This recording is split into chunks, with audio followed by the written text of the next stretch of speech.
Good evening no mga kapatid at mga minamahal na taga-subaybay sa programa ni Brother Ed, Christ is Coming. So, kanina ginamit ng ating kaibigan, Brother Jonathan, yung John 1:1, John 1:14, Luke 1:43, si Ignatius, Irenaeus at Athanasius. So dito yung Theotokos na term, hindi pa yun doktrina o hindi pa doktrina ng mga Katoliko sa time nila ni Athanasius, Irenaeus, Ignatius at Dr. Luke and John the Apostle. So wala tayong mababasa sa Bible sa tatlong verse na ginamit niya John 1:1, 1:14, 1:40, Luke 1:43. Wala tayong mababasa sa original na manuscript na may Theotokos o sa pagkasali nila Mother of God o God bearer. Kasi wala naman talaga yun sa Biblia.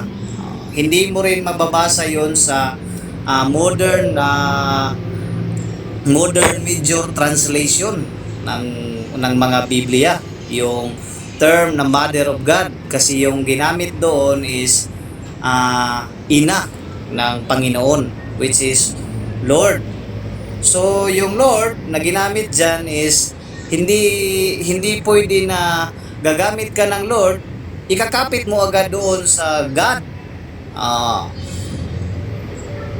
For the meantime, yung incarnation ng Logos, kaya sinabi dyan sa ibang verse na hinubad at yun nga nag-anyong alipin ng ganyong tao. So pag sinabing hinubad, hindi na yun hinubad talaga yun, actually na hinubad at nagkaroon ng flesh na yun yung lumabas doon sa tiyan ni Maria, sa sinapupuna sa tiyan ni Maria. At saka dito kay Ignatius, hindi pa ecumenically accepted. Yung at saka Irenaeus, Athanasius, hindi pa ecumenically accepted yung term na Theotokos. Kung hindi, pinaboran lang yun ng emperador doon sa Council of Ephesus na nagdidebate sila ni Nestorius at si Cyril of Alexandria. So taga Alexandria yung defender dyan na representative ng sino ba yung Pope sa time na yan, Bishop of Rome, si Celestine. Siya yung bishop niyan. So kaya late na, kaya hindi mababasa sa Biblia. Late na naimbento. So made in Ephesus. Yun yung doktrina na yan. Diyan nagsimula sa Ephesus. Eastern, mga Orthodox yung nagdidebate, mga membro ng Eastern, si Cyril, si Nestorius, yan yung mga tao dyan. Kaya late na siya, hindi mababasa sa Biblia. So babalik tayo doon sa Biblia, yun yung aral. Yan lang, wave ko na yung time, Mr. Moderator. Okay, meron po kayo 10 tanong. Okay, magtatanong lang, bawal ang magbati. Kagaya na nangyari kanina, nagtanong po kayo pero hindi po natin pinayagan magsalita yung nagtanong. Sige. Alright, 10 tanong, no? Sige, magtanong na ako. Unang tanong. May okay na? Okay, 10 tanong, bilang na lang po sa tanong. Sige, unang tanong. Ano bang ibig sabihin ng Theotokos? Theotokos yung according dito sa sa question box ng Katoliko, Mother of God, God bearer. Yan yung Theotokos. Next question. Okay, salamat. Napakaganda yung sagot. Tanong. Pangalawa. Tungkol sa pagka-Diyos ni Jesus. Si Jesus ba ay tunay na Diyos nung siya ay nasa sinapupunan pa lang ni Maria? Yes or no?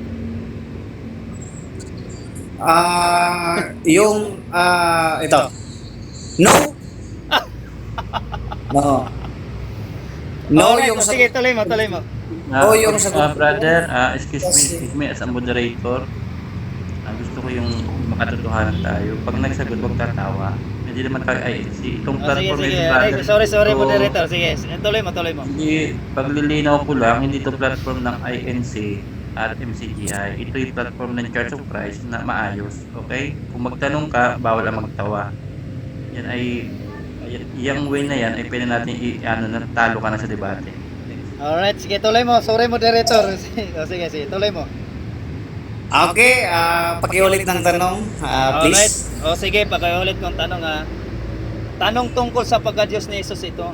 Tanong, si Jesus ba ay tunay na Diyos noong siya ay nasa sinapupunan pa lang ni Maria? Yes or no? No. No yung sagot ko dyan. Ito yung explanation. Yung explanation dyan is wala naman tayong mababasa sa Biblia na Diyos yung nasa sinapupunan ni Maria. Next question. Saan mababasa sa Biblia, pangatlong tanong ito, na hindi Diyos ang nasa sinapupunan ni Maria?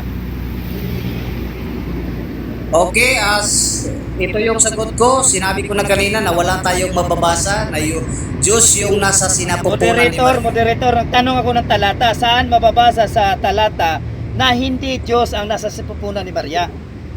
Sagot, walang mababasa sa Biblia na Diyos. Walang mababasa sa Biblia na Diyos yung nasa sinapupunan ni Maria. Next question. Alright, maraming salamat. Tanong, ilang tanong ito? Pangatlo?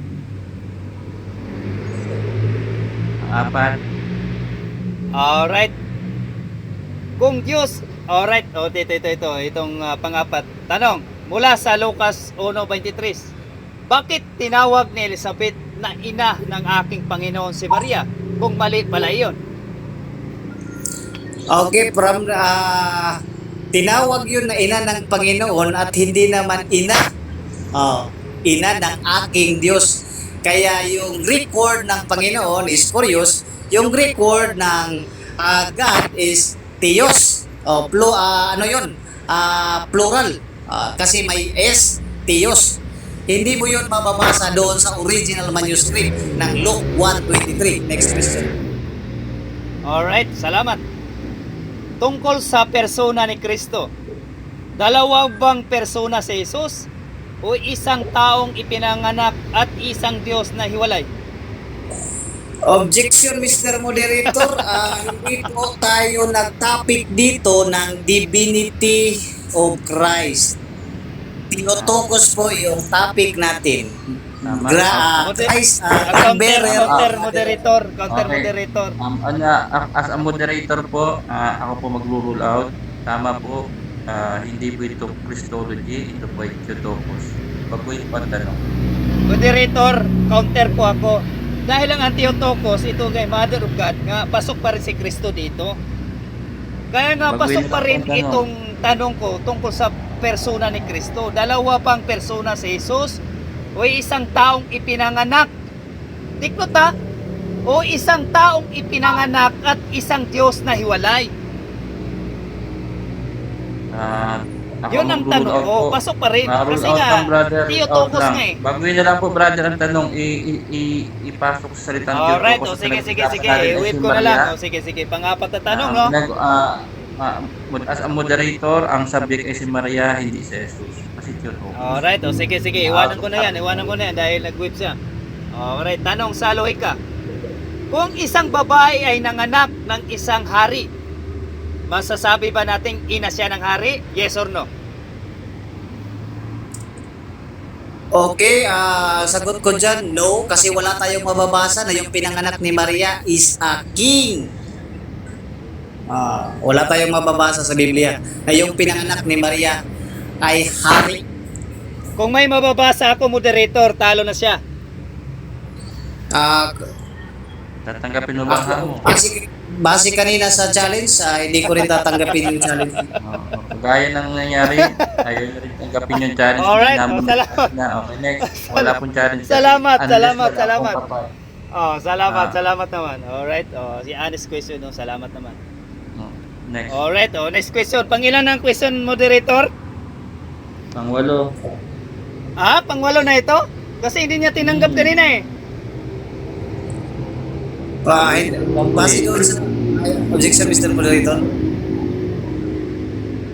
Yun ang bilang ko. Next, ano lang po, maglista kayo para huwag kayo maguluhan. Yun ang bilang Kasi ko. Wala yung na pang pito kasi hindi niya sinagot. Balik din sa pito dahil invalid eh. Sige. Objection, Mr. Moderator. Bakit? Mr. Moderator, yung tanong ko kanina is limited 10 lang. Then nag-challenge ako, hindi naman niya in-accept, kaya counted yun doon sa 10. Alright, sige, pang-walo. Ito na, sige, alright. Sige, salamat, salamat. Tanong, pang-walo. Ito ay tanong naman sa kasaysayan. Kung mali ang Theotokos, bakit ipinagtanggol ito laban kay Nestorius at pinagtibay sa Council of Ephesus? Ang sagot ko dyan is mali yung Theotokos kasi si Cyril of Alexandria hindi gumamit na original manuscript na basis niya dyan sa Council of Ephesus. Next question. Moderator, ulitin ko po. Hindi niya ata naintindihan niya. Ulitin ko ang tanong, ulitin ko ang tanong. Kung mali ang Theotokos, bakit ipinagtanggol ito laban kay Nestorius at pinagtibay sa Council of Ephesus? Yung sagot ko dyan, Mr. Moderator, is mali yung Theotokos na term na ginamit sa Council of Ephesus na pinagtibay ng One Holy Catholic Apostolic Church, Nicene Christianity. Alright, Mali salamat. yung term na yun kasi hindi siya biblical. Alright, Next. salamat. Pangsyam, saan mababasa sa Biblia o manuscript na ang Theotokos ay mali? Okay, yung sagot ko dyan is walang mababasa sa Biblia. Mr. Moderator, Salamat. Sabi ko, Pag pag tumatawa po, nagpapakita lang po na yan ay talo Hindi, na. salamat. kasi Walang Pagtawa mabasa, po ay paglilinaw lang po sa mga nakikipag-arap po sa Church of Christ. Tayo po kayo dito, welcome po kayo. Pero pag ganitong nagdidebate, ayusin natin. Hindi po ito MCGI, hindi ito INC. Ito po ay isang maayos na platform na kayag ay katotohanan. Salamat po. Sige. Okay, ituloy ko lang yung sagot, brother. Wala tayong mababasa sa buong Biblia. Kahit sa idagdag na natin yung 7 libro ng Katoliko doon sa Council of Trent. Wala tayong mababasa na term Theotokos sa 73 books ng Romano Katoliko. Wala tayong mababasa. Dahil inimbento lang yan na ginamit ni Cyril of Alexandria dyan sa Ephesus at inapprove ng emperador dahil nakialam ang emperador dyan. Yan yung sagot ko. Kaya made in Ephesus ang doctrine na yan.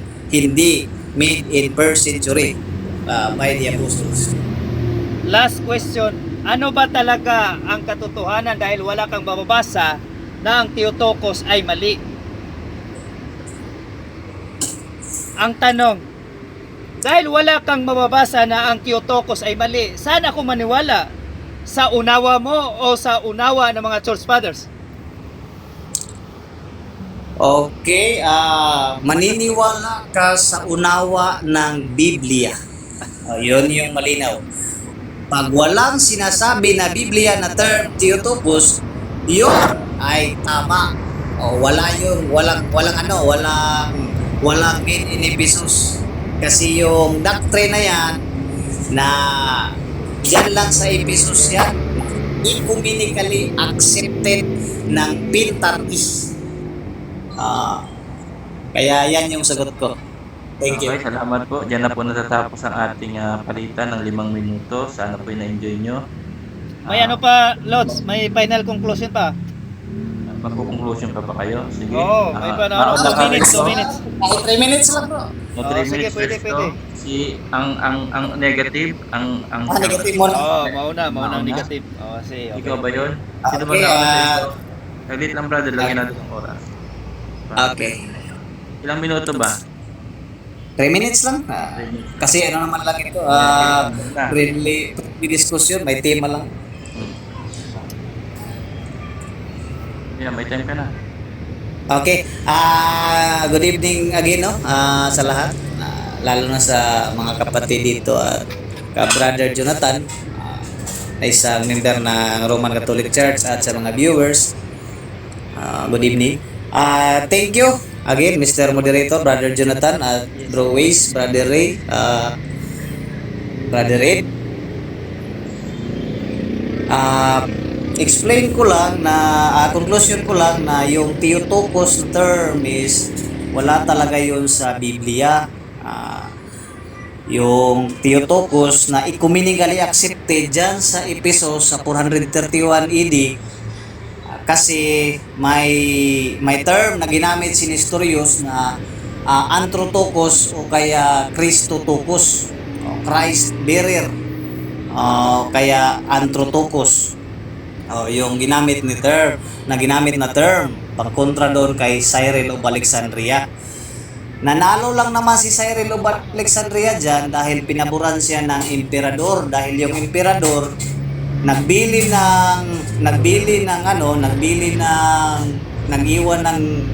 ng salita doon sa mga nag-attend ng council na mismo yung taga-Ephesus na government huwag makialam doon sa debate, pero pumunta yung emperador doon at nakialam na.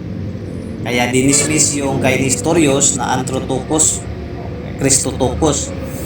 Yun. Wala tayong mababasa, no, sa Bible, base sa mga ginamit yung talata kanina.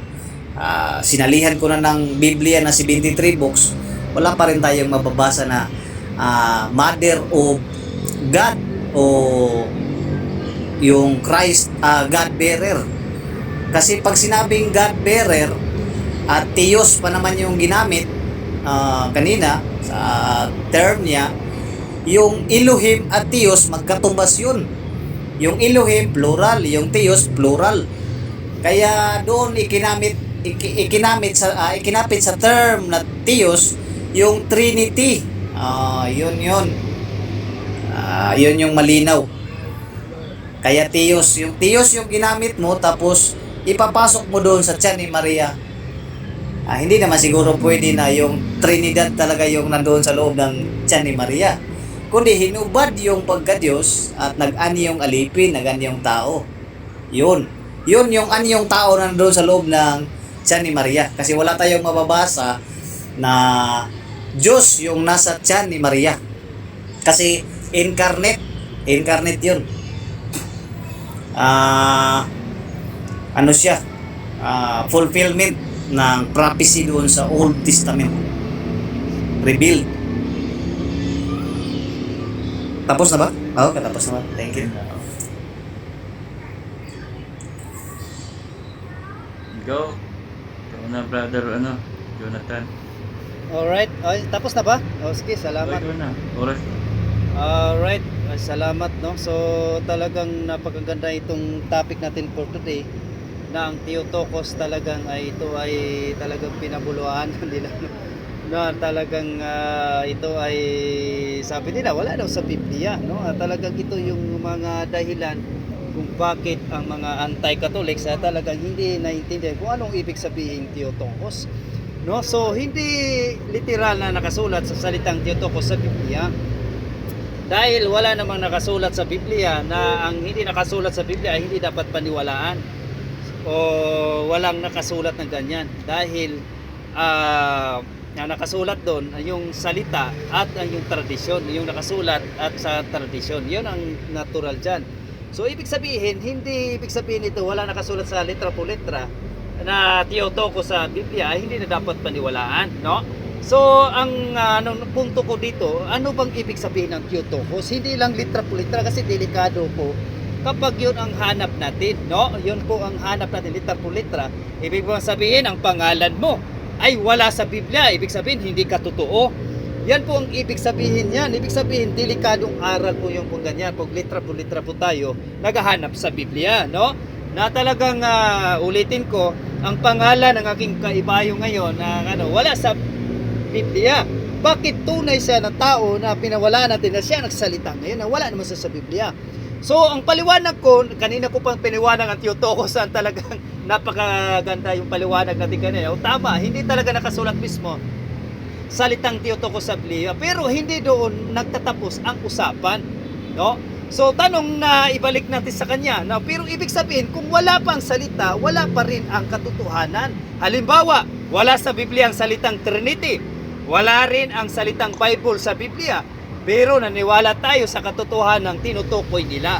So pareho lang ang Theotokos, no? Salita ito na naglalarawan sa isang biblical na katotohanan. Ibig sabihin nito, biblical ba na katotohanan?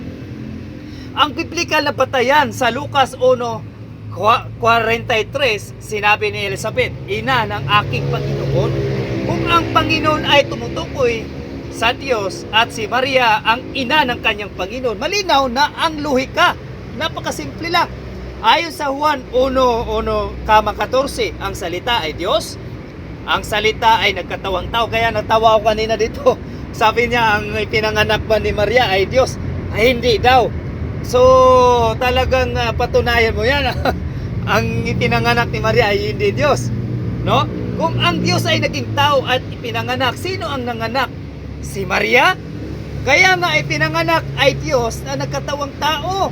Sa historical na katotohanan, ang titulong Theotokos ay pinagtanggol sa Council of Ephesus. Kanina pa niyang itintanggin niyang kanina, no? Lapang kay Nestorius na naghiwalay sa pagka-Diyos at pagkatao ni Kristo. Ibig sabihin, hindi ito bagong imbento, kundi dipinsa sa tamang pagkaunawa kay Jesus. Hindi ito imbento, Lords.